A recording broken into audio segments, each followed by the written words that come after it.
1 milliondan beriladi. Assalomu alaykum aziz tomoshabin. Jahonda va O'zbekistonda sodir bo'layotgan voqea hodisalardan birinchilardan bo'lib xabardor bo'lishni istasangiz, video ostiga bir dona like bosib, kanalimizga obuna bo'lib qo'ying. AQSh prezidenti Donald Tramp Grenlandiya aholisi orolning Qo'shma Shtatlarga qo'shilishi uchun ovoz beradigan bo'lsa, har bir fuqaroga $1 million miqdorida to'lov taklif etish imkoniyatini ko'rib chiqmoqda.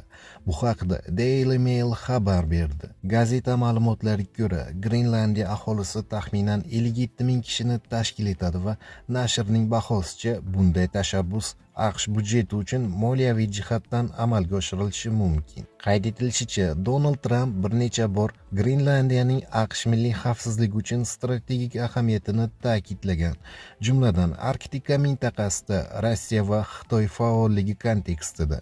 Mazkur to'lovlar bo'yicha ehtimoliy tashabbus yuzasidan hozircha Oq uy, Daniya hukumati yoki Grenlandiya rasmiylaridan hech qanday rasmiy izoh berilmagan.